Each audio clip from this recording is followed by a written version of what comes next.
Բարերեկո հորիզոնը շարունակում է աշխատանքը։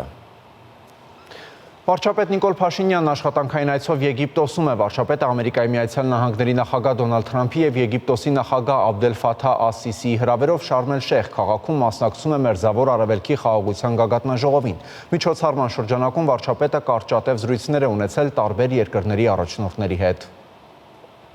Վարչապետ Նիկոլ Փաշինյանը Սոստանցի իր էջում նոր տեսանյութ է հրապարակել, մանրամասնելով, թե ինչու հանրապետության նախկին 3 ղեկավարներն իրենց կառավարման ժամանակահատվածներում կյանքի չեն կոչել Ղարաբաղյան հարցի իրենց կողմից նկարագրված լուծումները։ Ինչու ուրեմն Հայաստանի բոլոր նախկին 3 ղեկավարները կյանքի չեն կոչել Ղարաբաղի հարցի իրենց կողմից նկարագրվող հոյակապ լուծումները։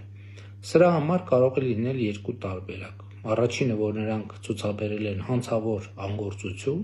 գուցե ծառայելով ոչ թե Հայաստանի, այլ օտար երկրների շահերին, մեզ զրկելով Ղարաբաղի հարցի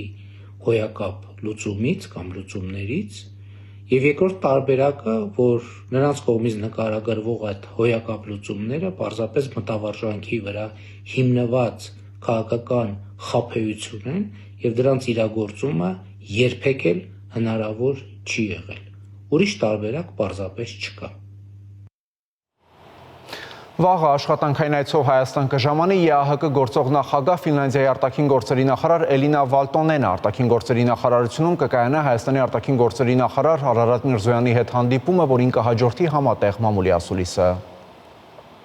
Բրյուսելում տեղի ունեցել Հայաստան-Եվրամիություն մուտքի վիզաների դյուրացման հարցերով համատեղ կոմիտեի հերթական 8-րդ նիստը անդրադարձ է կատարվել Շենգենյան մուտքի վիզաների տրամադրման վիճակագրությանը, ինչպես նաև համաձայնագրի կիրարկումից բխող այլ հարցերի։ Հայկական կողմը բարձրաձայնել է համաձայնագրով սահմանված պայմանների կատարմանն առնչվող խնդիրները, ընդգծելով հատկապես ժամադրությունների սահմանափակ հասանելիությունը, տրամադրվող վիզաների վավերականության կարճ ժամկետները, համաձայնագրով սահմանված կանոնների, պահանջվող փաստաթղթերի եւ վճարների միասնական կիրառման անհրաժեշտությունը։ Հայկական կողմն ընդգծել է նաև, որ հանձնառու է իրականացնել Հայաստան-Եվրամիություն մուտքի վիզաների ազատականացման գործողությունների ծրագրից բխող բարեփոխումները։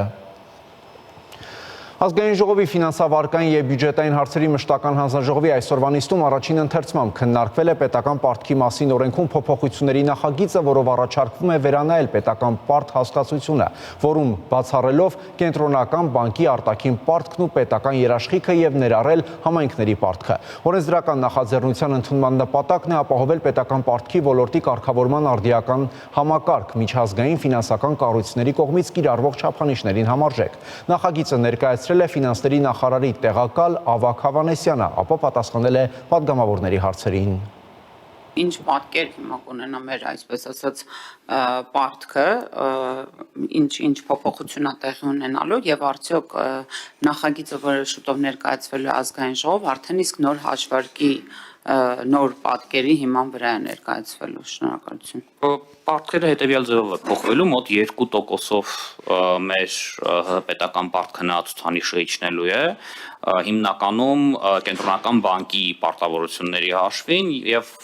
մոտավորապես 0.2%, այդ 2%-ի մեջ դա երաշխիքներն են։ Իսկ ներողություն այդ պայմանական պարտավորություններն ու երաշխիքները, որ արդեն հաշվարկվեն, դուք ընդհանուր առմամբ այսպես ասած հաշվառում արվել է ինչքան են իրանք եւ ինչ ազդեցություն իրանք կունենան։ Այո, ես ներողություն եմ խնդրում մի հատ ճշգրտում ուղղակի անեմ, պայմանական պարտավորություն ասելով մենք նկատի ունենք պայմանագրային պայմանական պարտավորությունները, որովհետև երբ որ մենք խոսում ենք մեր պրակտիկայում, երբ որ խոսում ենք պայմանական պարտավորություն հասկանալի է, բայց եթե ավելի լայն պայմանական պարտավորությունների դիտարկենք, ապա պետության ցանկացած պոզիտիվ պարտականություն ֆիսկալ տեսանկյունից կարող է համարվել պայմանական, այսինքն օրինակ ապագա թոշակները եւս կարելի է համարել պայմանական պարտավորություն։ Պայմանագրային պայմանական պարտավորությունները նրանք են, որ պայմանագրով մեջ ինչ որ կետ գրած, որ եթե ինչ-որ մի բան տեղի ունենա, որը պետության ուղղակի կառավարումից դուրս է, ապա պետությունը որոշակի ծախսեր պետք է կրի կամ հատուցումներ տրամադրի, դրանց մասին է գնում խոսքը։ Եթե նման պայմանական պարտավորությունների մասին ենք խոսում, իրանք պատմականորեն մոտավորապես 5-ից 6% մակարդակի վրա են ՀՆԱ-ից, մենք դա ֆիսկալ ռիսկերի զեկույցում միշտ ներառում ենք, եւ երաշխիքները իրանք մոտավորապես 0.1-0.2%-ի վրա են կանգնած այս պահին։ Եվս մեկ կարևոր կարևոր կետ երաշխիքների մասին, Տիկին Վարդանյան, մենք հաշվարկի մեջ դեպի այդ սահմանաչափը գնացող հաշվարկի մեջ չենք ներառելու այն երաշխիքները, որտեղ պետությունը ունի երաշխիքի դիմաց առաջնային գրավ, եւ այդ առաջնային գրավի շուկայական արժեքը գերազանցում է 120%-ը երաշխիքի, որտեղ նման դեպքերում մենք կարելի ասել երաշխիք ենք թողարկել, որը վտանգավոր չի պետական պարտքի տեսանկյունից։ Այսինքն այս ամբողջ կառուցվածքը նրա համար է, որ հնարավոր ռիսկերը դեպի պետական պարտքը զսպենք։ Ռուսաստանի միգրացիոն օրենսդրությունը լուրջ խնդիրների առաջ է կանգնեցրել Հայաստանի բեռնափոխադրողներին, բազմաթիվ վարորդներ 3-ից 10 տարով մուտքի արգելքի մասին ծանոթություններ են ստացել։ Պատճառն այն է, որ նրանք օրենքով նախատեսված 90 օրից ավելի շատ են մնացել Ռուսաստանում։ Տվյալ խնդրի մասին այսօր մամուլի ասուլիսում խոսել է Հայկական Կարիտաս կազմակերպության միգրացիոն ծրագրերի փորձագետ Տաթևիկ Բեժանյանը։ Հիշեցնենք, որ նախկինում Ռուսաստանի հետ առանց վիզային ռեժիմի երկրների, այդ թվում Հայաստանի քաղաքացիները կարող էին 1 տարվա ընթացքում 180 օր գտնվել այդ երկրում, իսկ նոր փոփոխությամբ ժամկետը դարձել է 90 օր, որը չի բավականացնում բեռնափոխադրողներին։ Ռուսաստանի Դաշնության տարածքը դա Հայաստանի Հանրապետության տարածք չէ, որ մեկ օրում հնարավոր լինի մի ծայրից մյուսը գնալ, այնտեղ օրեր են պետք, հետո բեռը տանել, տեղ հասցնել, դատարկել, նոր բեռ վերցնել, վերադառնալ, եւ կարող է այդ, չգիտեմ, 6-7 անգամ գնալ գալու պարագայում այդ 90 օրը ծախսվի։ Մյուս կողմից, անշուշտ ձեր ասած տարբերակը եւս կա, երբ որ մարդիկ գալիս են եւ Լարսի անցակետում օրերով, ցավոք հաճախ երկար են մնում, այսինքն լինում են դեպքեր, երբ լինում են 10, 15, նույնիսկ 20 օր իրենք ուղղակի այդ անցակետում մնում են, մինչև կարողանում են դուրս գալ։ Եվ այս օրերը եւս այդ 90 օրից հաշվարկում են, այսինքն ստացվում է այնպես, որ կամ երկար ճանապարհի պարագայում, կամ եթե օրինակ մեքենան փչացավ եւ չհասցրեց դուրս գալ, էլի գումարվում է այդ ժամկետը եւ նաեւ այն, որ Լարսում իրենք ուղղակի ստիպված սպասում են իրենց կամքից անկախ պատճառներով եւ այս բոլոր օրերը գումարվում են։ Ու ստացվում է, որ անձիկ այդ 90 օրը ուղղակի չեն կարող չգերազանցել։ Նույնիսկ եթե Լարսի խցանումները չլինեն, միևնույն է, հաճախ բեռներ տանող բերող անձինք տարվա ընթացքում միանշանակ գերազանցելու են այդ 90 օրը։ Եթե այսպես շարունակվի, ապա մեր բոլոր բեռնափոխադրողները շատ շուտով մուտքի արգելք կունենան 3-ից 10 տարի ժամկետով։ Ես ուղղակի չգիտեմ, սա շատ լուրջ հարց է, որին լրջորեն պետք է վերաբերվել եւ առնվազն ԵԱՏՄ շրջանակում գոնե նման բան պետք է տեղի չունենա եւ ԵԱՏՄ անդամ երկրները, որոնք պետք է ունենան ազատ տնտեսական շրջանառություն, իսկ բեռնափոխադրումները դրա միջուղն են կազմում, այս օրենքի այս կետը առնվազն չպետք է վերաբերվի նրանց եւ նրանք պետք է դուրս լինեն այս շրջանակից։ Արտաքին գործերի նախարարությունը անշուշտ տեղյակ է այս խնդրի մասին եւ իրենք եւս փորձում են լուծումներ գտնել, բայց հաշվի առնենք, որ սա Հայաստանի Հանրապետության օրենսդրության փոփոխություն չի, օտար երկրի մասին ենք խոսում, ուստի այդպես շատ արագ եւ հեշտորեն դա չի լինելու։ Դրա համար ես կարծում եմ, որ այստեղ շատ էական դեր կարող է ունենալ ԵԱՏՄ հանձնաժողովը։ Ավարտվեց Հորիզոնի այս թողարկումը, կարճատև դադար, որից հետո կվերադառնանք նոր տեղեկատվությամբ։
Եգիպտոսի Շարմ el-Շեյխ քաղաքում այսօր կայացավ Գազայում խաղաղության հաստատման ուղղված գագաթնաժողով։ Այդ գագաթնաժողովին հրավիրված էր նաև Հայաստանի վարչապետ Նիկոլ Փաշինյանը։ Թեմայի շուրջ կզրուցենք Արտյոմ Երկանյանի հետ։ Արտյոմ, բացի Հայաստանի վարչապետից ովքեր էին հրավիրված։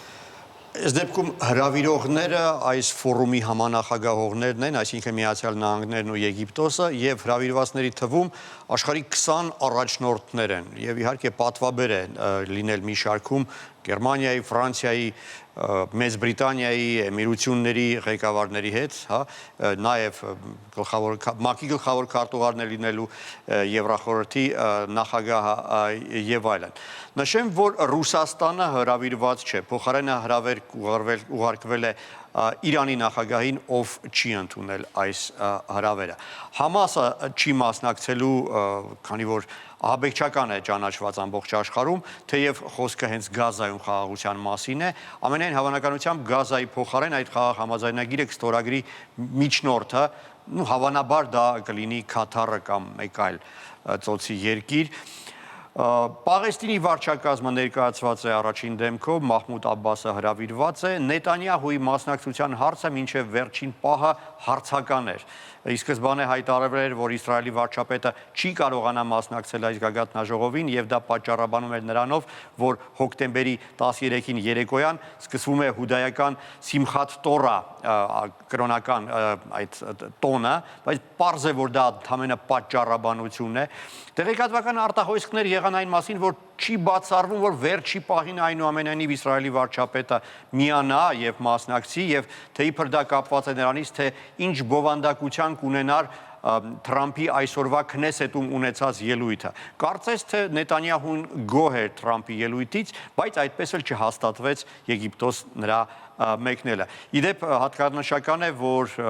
կրկին տեղեկատվական արտահոսքների համաձայն Թուրքիայի նախագահ Էրդողանը տեղեկացրել էր, որ եթե Էրդողանը լինի, նա չի մեկնի Եգիպտոս։ Այս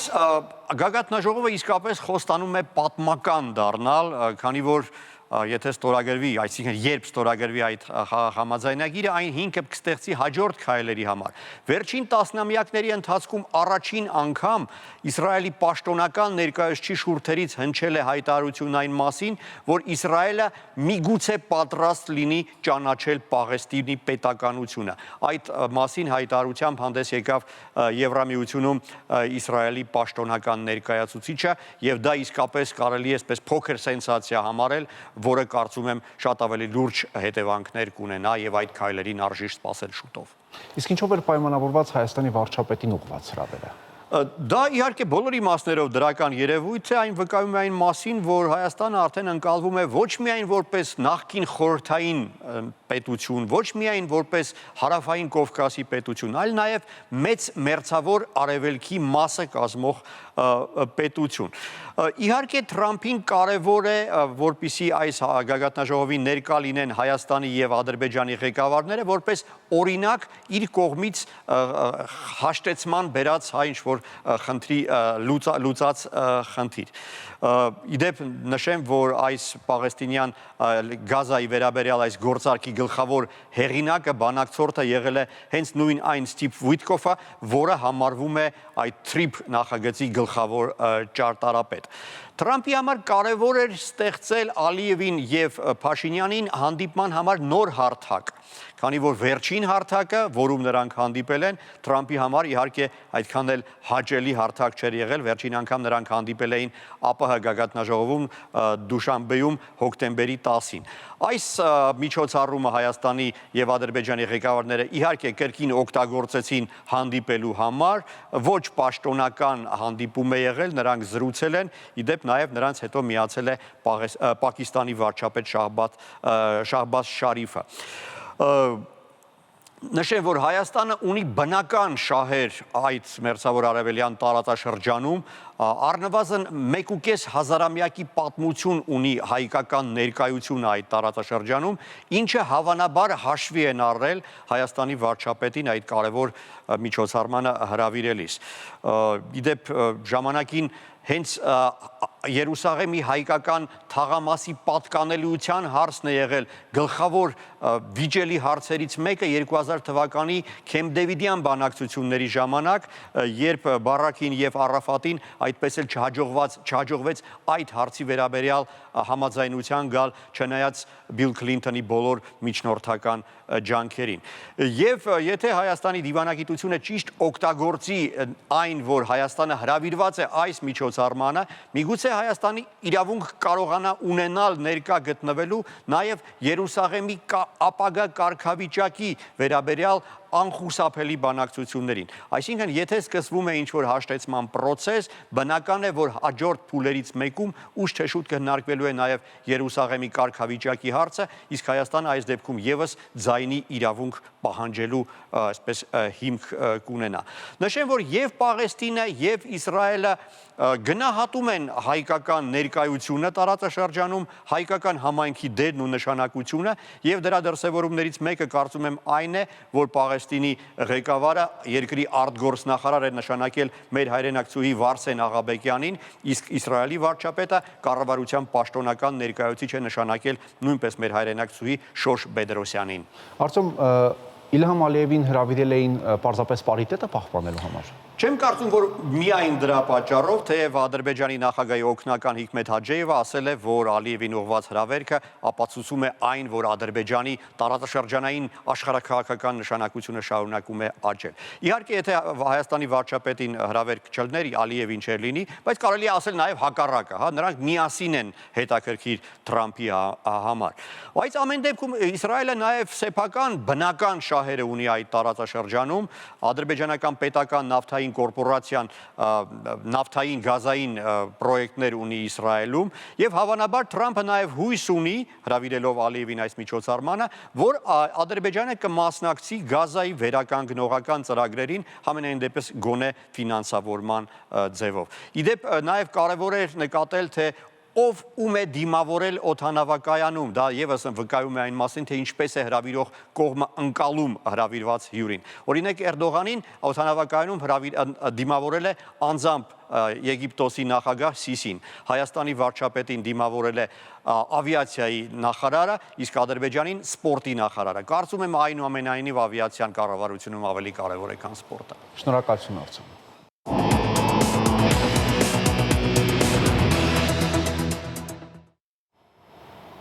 Իսկ միջազգային լրահոսի առավել քննարկված լուրերը ներկայացնենք մեկ տեսաշարով։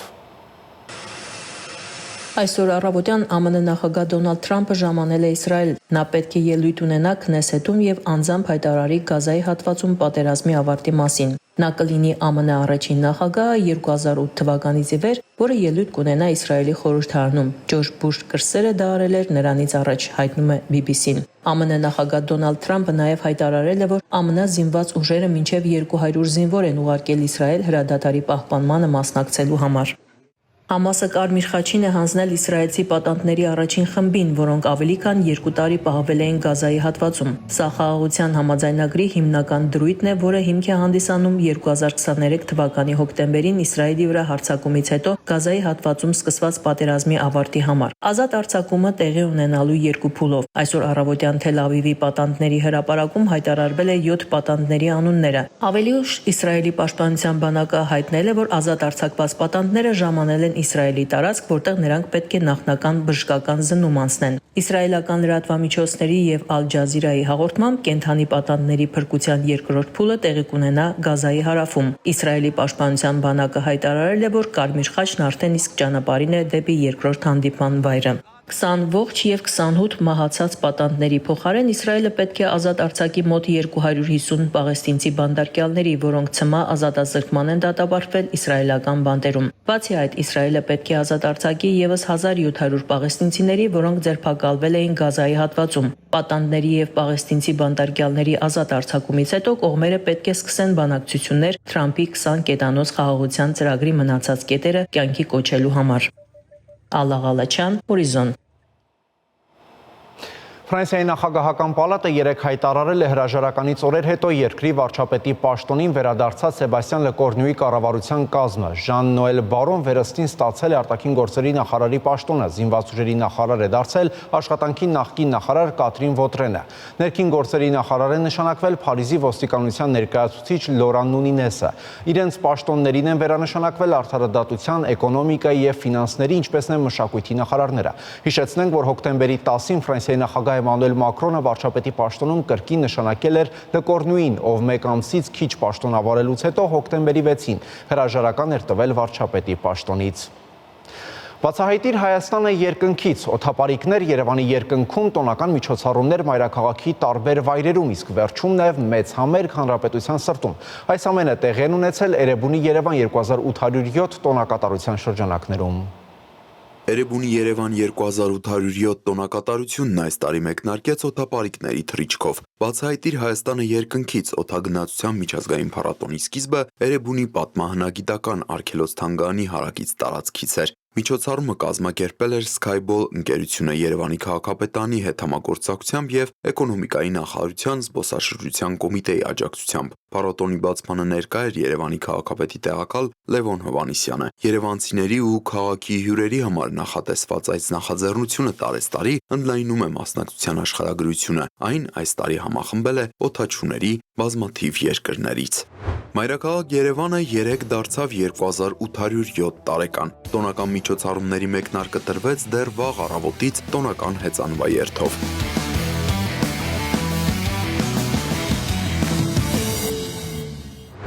Մայրաքաղաքի տարբեր հատվածներում Կասկադ համալիրի տարածքում, Դիանա Աբգարի անվան զբոսայգում, Շարլ Ազնավուրի անվան հրապարակում, Հյուսիսային պողոտայում, Կարապի լճի հարակից տարածքում, Սախարովի և Ազատության հրապարակներում անցկացվեցին տոնակատարություններ։ Իրենց ելույթներով հանդես եկան հանրահայտ մի շարք նվագախմբեր, ինչպես դասական, այնպես էլ երաժշտական տարբեր ժանրի կատարողներ։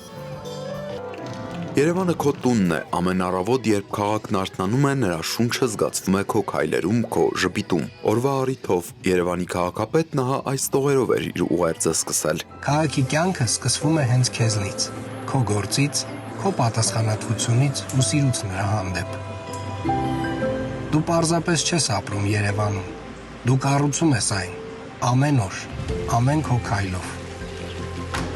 Գիտեմ, դեռ շատ խնդիրներ կան, բայց հենց դրանց լուծման ճանապարհին է երևում մեր միասնականությունը։ Քաղաքը փոխվում է, պահպանելով իր ոգին, բայց ամեն օր մի փոքր ավելի լավն է դառնում։ Տիգրան Ավինյանի խոսքով իրենք կառուցում են քաղաք, որտեղ յուրաքանչյուր նոր բան արվում է անհատի համար, եւ ամեն բարեփոխման հիմքում նույն գաղափարն է՝ արժանապատիվ կյանք յուրաքանչյուր երևանցու համար, մաքուր բակ, հարմար տրանսպորտ, ապահով միջավայր։ Եվ հենց այդ սիրով ենք մենք առաջնորդվում, որ Երևանը լինի մարդկանց համար քաղաք։ Շնորհավոր տոն, մեր սիրելի Երևան։ Տոնական օրը եզրափակվեց Հանրապետության հրապարակում կազմակերպված համերգով։ Օրվա կապակցությամբ վարչապետ Փաշինյանը նախ երեկ առավոտյան էր տեսանյութ հրապարակել, կից գրառմամբ «Բարի լույս և լավ Էրեբունի Երևանի օր բոլորիդ»։ Այսօր էլ հերթական գրառմամբ շնորհավորել էր երևանցիներին, Երևանի քաղաքապետարանին և քաղաքապետ Տիգրան Ավինյանին Էրեբունի Երևան տոնակատարությունները բարձր մակարդակով կազմակերպելու համար։ Տասնյակ հազարավոր քաղաքացիներ էլ իրենց մասնակցությամբ Էրեբունի Երևանը հաստատեցին որպես կյանքի և խաղաղության տոն։ Կեցեք։ Իսկ շոու ծրագրում ներառված էին ինչպես հայազգի հայտնի կատարողներ, այնպես էլ արտերկրացի։ Վերջում Հանրապետության հրապարակն առավել գունեղ ու լուսավոր դարձրեց տոնական հրավառությունը։ Տիգրան Հովակիմյան, Հորիզոն։ Հայաստանում այսուհետ ձկնորսությունը կհամարվի սպորտաձև և դրա ամրապնդման ու զարգացման համար արդեն իսկ կազմակերպվում են մրցույթներ։ Մանրամասները դիտեք տեսանյութում։ Պետք է տրամադրված գազ, որ չլարվես ձուկ բռնելու ժամանակ, որ հետո չասես խիչ եմ բռնել։ Փոքրերի խմբից 11-ամյա Արմանն է, վստահ իր ուժերի վրա խորհուրդներ է տալիս, ասում, որ ձկնորսությունը խաղու պար չէ, այն լուրջ գործ է և պետք է լրջությամբ մոտենալ աշխատանքին։ Հայաստանում արդեն երկրորդ անգամ կազմակերպվել է ձկնորսության մրցույթ մեծերի և փոքրերի համար, ուներ ուսուցողական նպատակ, մասնակիցներին սովորեցնել սպորտային ձկնորսության ճիշտ ձևը, խթանել դրա զարգացումը Հայաստանում։ Մրցումները լինելու է բարաբերաբար լինելու, որ աշխատեն դրա հետ մեկտեղ սեմինարներ լինելու, որը որ էլի ուսուցողական լինելու, որպեսզի այս հիմիկվա բանը սխալները չլինի արդեն մյուս մրցումներին, արդեն քիչ-քիչ կգնանք սպորտին դեպի պրոֆեսիոնալին։ Իսկ երեխաներին սովորեցնում ենք, որ նույնպես հասկանան ինչ է իրանց ներկայացնում ձգնորսությունը, ոնց է լինում ձգնորսությունը, գեղեցիկ ձգնորսություն, այլ ոչ թե գնան, ասենք ցանցերով որսանք։ Սպորտային սպինինգը ձկնորսության ամենահայտնի ձևերից է, որտեղ օգտագործվում է արհեստական խայծ ձուկ բռնելու համար։ Այսպիսով չի վնասվում ձուկը, այլ օգնում է մասնակիցներին վարպետանալու հարցում։ Սպորտաձևում կիրառվում է բռնելու եւ բաց թողնելու սկզբունքը, դե իսկ վարպետանալու համար պետք է լինեն սպորտաձևին համապատասխան վայրեր։ Փորձում ենք զարգացնել սպորտային եւ սպինինգի եւ կարփֆիշինգի ֆեդերացիաների սպորտաձևերը, որը միջազգայինորեն ճանաչված սպորտաձևեր են, որ Հայաստանում են լինեն, իսկ դրա համար ինըմպաստ պետք է ինչ-որ քայլեր անել, իսկ այդ քայլերը անելը դա նշանակում է տարածքը համապատասխանեցնել այդ ստանդարտներին, այսինքն չափորոշիչներին, դա արվում է, ամենակարևոր մասը ձուկ ապահովել լճերում, որ կայանա լավ ձկնորսություն, այդ ամեն ինչը արվել է, ու ընթացքում էլ տեսնելու եք այդ առաջընթացը։ Սկսնակներին ուսուցանելու նպատակով Հայաստան են եկել միջազգային փորձառու ձկնորսներ։ Նրանք տպավորված էին մասնակիցների ամուր կամքով եւ նվիրումով, ուրախ տեսնելով, որ Հայաստանը եւս մեկ կարևոր քայլ է անում այս ոլորտում կայանալու համար։ Վարպետները մեծ սիրով պատրաստ էին կիսվել իրենց փորձով եւ աջակցել նորեկներին, հնարավորություն տալով կերտել նոր ուղի։ Ուրախ եմ, որ սկսում է զարգանալ պրոֆեսիոնալ սպորտային ձկնորսությունը։ Հիշում եմ, որ 2 տարի առաջ նման սպորտաձև չկար Հայաստանում, իսկ հիմա շնորհիվ ֆեդերացիայի արդեն առաջընթաց կա։ Ես մոտ 15 տարի զբաղվում եմ սպորտային ձկնորսությամբ, թե Ռուսաստանում, թե այստեղ։ Կաջակցենք, կփորձենք զարգացնել այս գեղեցիկ սպորտը, որպեսզի մի քանի տարի հետո Հայաստանում շատ ուժեղ ձկնորս սպորտսմեններ լինեն։ Մրցույթի ավարտին հաղթողներին հանձնվեցին գավաթներ, իսկ մասնակիցները ստացան ձկնորսության համար նախատեսված նվերներ։ Այսպիսով Հայաստանը վստահ քայլերով շարժվում է առաջ, ձևավորելով մի նոր, առողջ եւ համախմբված համայնք, որտեղ ձկնորսությունը ոչ թե պարզապես հոբի է, այլ հոգեվիճակ ու մշակույթ։ Լուիզա Սարգսյան, Հայկ Սուքիասյան, Հորիզոն։ Գազպրոմ Արմենիա ընկերությունը հերթական հայտարարությունն է տարածել։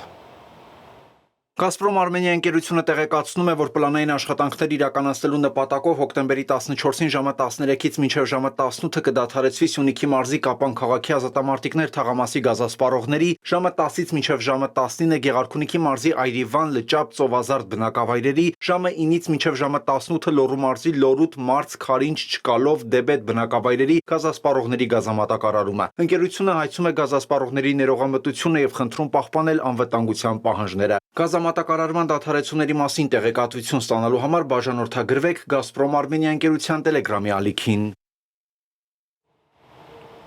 Այսքանը կհանդիպենք ժամը 22-ին Հորիզոնի գլխավոր թողարկմանը առայժմ։